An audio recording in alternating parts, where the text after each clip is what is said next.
स्वागत है EP gamer में। एंड आज हम आए हुए थे पटना के एसएल मल्टीमीडिया। यहाँ एक लड़के का पीसी बिल्ड कराने आए थे, एक काफ़ी अच्छा पीसी। उसका सारे कॉन्फ़िगरेशन हम दिखाने वाले हैं, जिसमें कि हमारा कैबिनेट है लियनली की तरफ से आने वाला ओ 11 डायनेमिक इरेजर एडिशन कैबिनेट है। इसमें देख सकते हो यहाँ इरेजर का लोगो। सेकेंड कम्युनिटी हमारा मदरबोर्ड है एक 570 ORS elite wifi.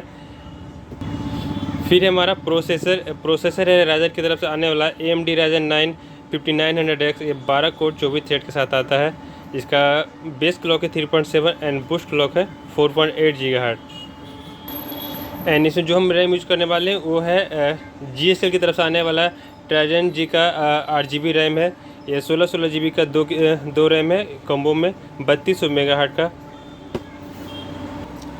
And storage के लिए हम इसमें यूज़ कर रहे हैं कोई हार्ड ड्राइव नहीं, बस एक 970 EVO प्लस 1 TB का NVMe SSD यूज़ करेंगे।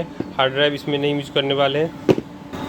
और ये हमारा कीबोर्ड है, कीबोर्ड रेजर की तरफ से आने वाला ब्लैक विडो एडिशन है। और ये हमारा माउस है लॉजिटेक की तरफ से आने वाला G502 हीरो। एंड इसमें फ़िलहाल जो ग्राफिक कार्ड यूज़ कर रहे हैं जो गीगाबाइट की तरफ से आने वाला GTX 1650 है। इनका ग्राफिक्स कार्ड था 3090 जो कि अभी ऑर्डर में है, वो आएगा तो ये भी चेंज हो जाएगा। फिलहाल के लिए ये अभी यूज़ कर रहे हैं 1650। एंड और एक्स्ट्रा फैन के अलग से ये भी लियनली की तरफ से आने वाला ST120 8GB फैन है।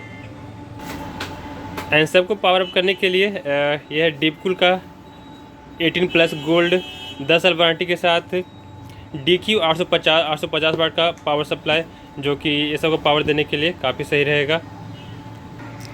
एंड ये है हमारा मोनीटर है LG की तरफ से आने वाला UHD मोनीटर 27UL650। ये 4K मोनीटर है। यहाँ देख सकते हो IPS में HDR IPS 4K मोनीटर इसमें यूज़ करने वाले हैं। एंड ये हमारा माउस पैड है, काफ़ी अच्छा माउस पैड है XPG की तरफ से आने वाला full mouse pad. And cooler के लिए हम इसमें यूज कर रहे हैं कैस्टल का 360 AX RGB फैन। ये हमारा लिक्विड कूलिंग है जिसमें इसमें यूज कर रहे हैं।